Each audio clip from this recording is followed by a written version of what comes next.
It's time to share some cruise news with you today. I have 3 stories. The first one is on the Disney Magic. Something happened recently that is just totally stinky. We're talking about backup of sewage during a cruise vacation. Can you believe I'm talking to you about pirates and a cruise ship? Well, for one cruise ship, the captain made an announcement overhead that you need to get yourself prepared just in case pirates attack. Cruise travelers know that if you take enough cruises, you get to know the cruise directors. Some of them are funny, quirky, serious, but always very lively, and they add something to your cruise experience. Well, sadly, one very beloved cruise director has passed away suddenly. We've got all of this to dig into today. Let's go dive right into it.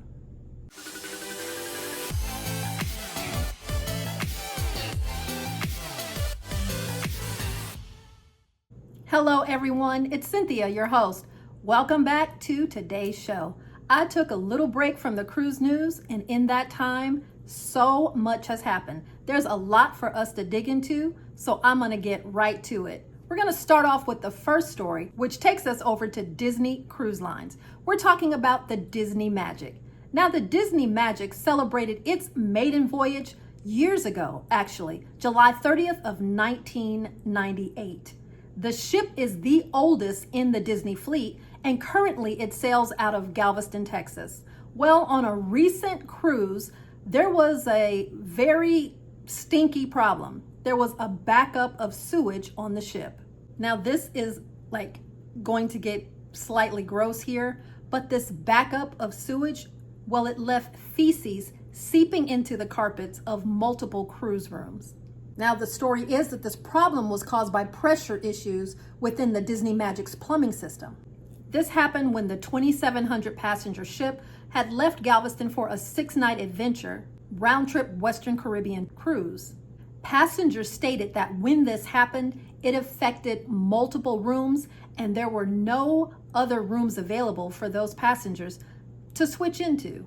Now, it was reported that Disney crew, they got on this situation and began to take care of it immediately. It's noted here that the cabins that were affected were mostly on deck 6, like with 6,500 being the deck number and higher, but on deck 6. Now, passengers stated that they were running multiple fans to help take care of some of the smell, and they, of course, were there immediately with the cleaning products that they need to take care of this. But just thinking about it, you know, it had a lot of passengers grossed out. There was a former Disney crew member who stated that anytime this happens, this is taken extremely seriously because feces is one of the things that would cause people, of course, to get sick on a cruise ship. So the cleaning products that they use are highly effective to get the job done. We all know that things happen when we're aboard the ship, things that are unexpected and things like this that can be pretty, well, nasty. I'm just wondering if there were no rooms for the passengers who were affected to move into, what was that final solution? What did they do for them? I'm also wondering what type of compensation, if any, they were offered. I would love to know your thoughts about this. Have you sailed on the Disney Magic? Do you have a sailing coming up pretty soon on the Disney Magic? I would love to know. Please chime in right down in the comments below. Our next cruise story, well, it takes us over to the luxury brand of Cunard. Now, we're talking about the Queen Anne, and currently she is on her 111 maiden day world cruise voyage. This incident that we're talking about, it took place between March 14th and March 15th while sailing in the Sulu Sea, and that's over in the Philippines archipelago. These waters are known for and notorious for pirate attacks, now usually on much smaller vessels than a cruise ship, but they're known for attacks and kidnapping and attempts for ransom. So the captain of the Queen Anne, Captain Inger Klein Thorhage, out of an abundance of caution, issued a warning to the almost 3,000 passengers aboard the Queen Anne. It states that this area is known for piracy threats. Therefore, we will be operating at a heightened level of security alertness during this period. So what are some precautions that they would take to help mitigate a pirate attack? Well, here are some of the things that they did aboard the Queen Anne. On March 14th, the external promenade was closed from 9 p.m. till 5 a.m. on the next day, just so that no one was out there during that time. The captain and the crew explained that guests would just be safer inside during any type of attack if any unlikely event like that would happen. So staying on the inside of the ship would keep passengers safer. Another thing that was done, the ship's external lighting was brought down to a minimum, and passengers were asked in their staterooms if they would maybe turn off their lights completely or keep them dim, just so that there was very little lighting showing aboard the ship. Now, after all of the abundance of caution and all of the things that they did, I'm very happy to say that without incident, they made it through this area, leaving Darwin, Australia, and heading through the Philippines with absolutely no incident. Now, this ship still has a long way to go. Her voyage does not end until like April 28th of 2025. She's still going to go through the Canary Islands. She's going to go through Africa, England, and Germany, just to name a few of the places that the Queen Anne is continuing on. But this really got me to thinking about all of the cruises that I've taken and all the ones that I plan to continue to take. Are there pirate attacks? Is this something that happens and happens a lot with cruise ships? Now, the easiest answer is it's really, really unlikely, but it does happen. So I did a little digging to find out when was the last time that there was a pirate attack aboard a cruise ship. And the answer is April of 2009. This happened aboard the MSC Melody.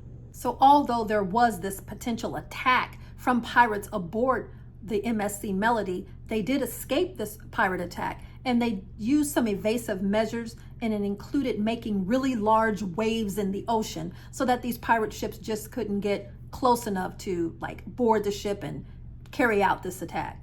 Previous to that attack, the last significant attack happened aboard the Seaborne Spirit, which has been renamed and is now the Starbreeze for Windstar Cruises. That was back in November of 2005 when she was sailing off the coast of Somalia in East Africa. I have to state once again, this is highly unlikely that there would be any type of pirate attack aboard a cruise ship. It's just too many people, it's too big, it's not worth the risk for, most pirates nowadays, but crew are trained for this very thing. There was one crew member who let us know that we train for these situations long before sailing through high-risk areas.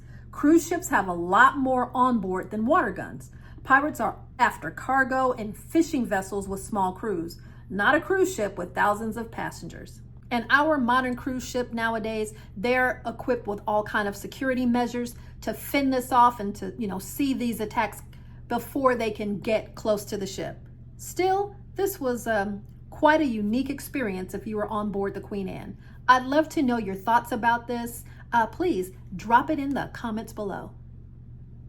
I have one more cruise news story that I'm going to share with you today, but before I do, I'm taking this time to invite you to subscribe to the channel. I would love to have you as part of the Right Recipe for Travel family, and all you need to do is tap down on that subscribe button. Costs you nothing, and it brings you into the family. And then, of course, if you like the video, please give it a thumbs up and tap down on that notification bell.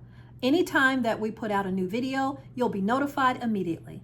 We thank you so much for all of our subscribers, and welcome to all of our new subscribers. All right, I'm going to jump into this last story. We're talking about the passing of a very beloved cruise director.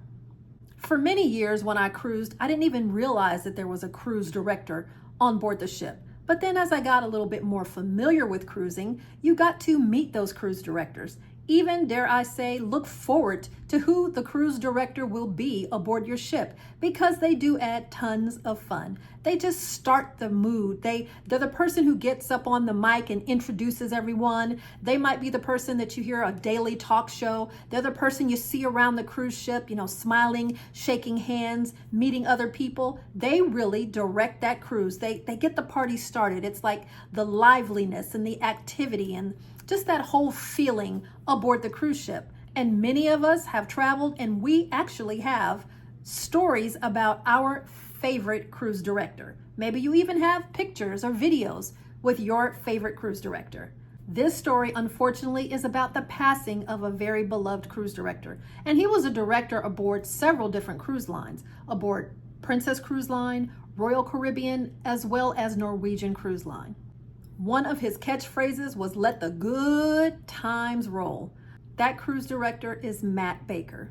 Baker was from Haverford West in Wales, Pembrokeshire. He got his start in cruising with Royal Caribbean Cruise Line back in 1997 at the age of 27. He served as cruise director for Royal Caribbean for more than 7 years. He spent over 5 years as a cruise director for Norwegian Cruise Lines, all the way until 2011. Matt also did some additional gigs on Princess Cruise Lines and then returned to Royal Caribbean as the cruise director there. And he also was a co-owner of his own entertainment company. So he was a very active and a very busy man. Most recently, he was a presenter on a radio show there where he grew up. It was just over a year ago, back in April of 2024, that Matt had come out and shared that he was really battling with this undisclosed health issue. Got some ways to go, but getting there. Once I'm back fighting, you'll know, but until then, there will be continued silence on this platform. On any of the ships that he was a cruise director on, you could often see him around the ship singing and sometimes playing his guitar. And he was also a student of magic. He studied magic for over 20 years. Looking at some comments that have come up since then, so many people have reached out saying that Matt was a wonderful person. He was so lively. He added fun everywhere he went. It was his job, his duty to bring the fun wherever he went. We here at Right Recipe for Travel, we issue our condolences and also our prayers to the family and friends of Matt Baker. I would love to know if any of you had sailed on a cruise ship with Matt Baker. Do you remember him as being your cruise director? And if you do, I'd love to hear some wonderful comments about him. Please do drop them down in the comments below. Well, that is all of the cruise news for today. I really thank you for joining us. And don't forget, Right Recipe in the Kitchen. That's our second channel where we get in the kitchen and make some delicious meals. So don't forget to check that out. All right, I thank you so much for joining us, and I'll catch you at the next adventure.